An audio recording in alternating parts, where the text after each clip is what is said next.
दिल्ली के मुख्यमंत्री अरविंद केजरीवाल और आम आदमी पार्टी के नेताओं को उम्मीद थी कि मंगलवार को केजरीवाल जेल से बाहर आ जाएंगे।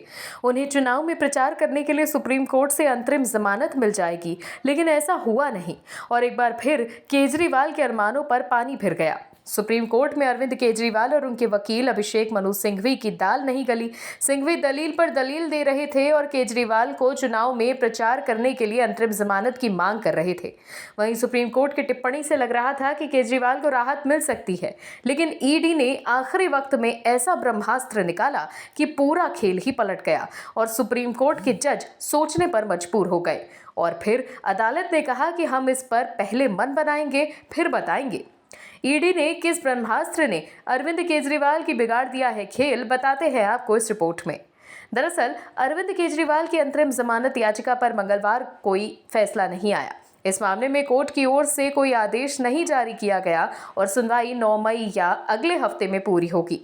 इससे पहले सुनवाई के दौरान पीठ ने दोनों पक्षों को सुना। केजरीवाल के वकील अभिषेक मनु सिंघवी से कोर्ट ने पूछा कि क्या केजरीवाल को जमानत मिलने के बाद सरकारी फाइलों पर साइन करेंगे। इस पर सिंघवी ने कहा कि उनके मुवक्किल दिल्ली शराब नीति मामले में किसी तरह का हस्तक्षेप नहीं करेंगे। सुप्रीम कोर्ट की शर्त पर अरविंद केजरीवाल की ओर से पेश हुए अभिषेक मनु सिंघवी ने कहा कि मैं वचन दे सकता हूं कि केजरीवाल किसी फाइल पर साइन नहीं करेंगे।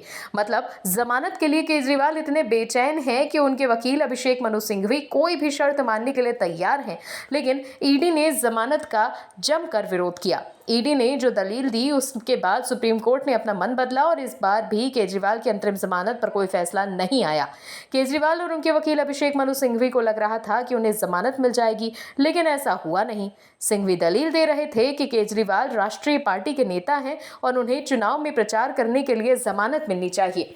मीडिया रिपोर्ट्स के मुताबिक सिंघवी ने सुप्रीम कोर्ट में कहा कि अदालत में ये शर्त लगा सकती है कि जमानत मिलने पर केजरीवाल मीडिया को इंटरव्यू न दे, लेकिन ईडी की तरफ से कहा गया है कि सुप्रीम कोर्ट को यह भी सोचना चाहिए कि अगर केजरीवाल को चुनाव की वजह से जमानत मिली तो जो गलत संदेश जाएगा और फिर लाखों लोगों जो जेल में बंद हैं वो कोई ना कोई काम का हवाला देकर जमानत मांगते कोर्ट पहुंच जाएंगे।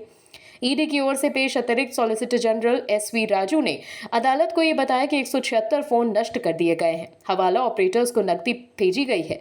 उन्होंने कहा कि 100 करोड़ रुपए के नकद लेन देन को हवाला मार्गों से ट्रांसफर किया गया और अन्य राज्यों में खर्च किया गया। वहीं सॉलिसिटर जनरल तुषार मेहता ने केजरीवाल को अंतरिम जमानत का विरोध करते हुए कहा कि यदि इस संबंध में उन्हें राहत दी जाती है तो यह मामला मिसाल बनेगा।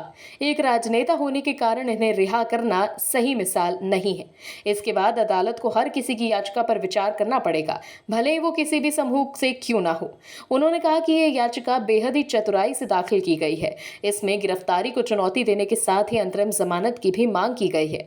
ईडी के वकील द्वारा दी गई इन्हीं दलीलों को सुनने के बाद सुप्रीम कोर्ट ने अपना मन बदला और एक बार फिर केजरीवाल के वकील अभिषेक मनु सिंघवी देखते रह गए। अब देखना होगा कि अगली सुनवाई में सुप्रीम कोर्ट का क्या फैसला होता है। और भी वीडियोस देखने के लिए चैनल को सब्सक्राइब करें और बेल आइकन को दबाएं।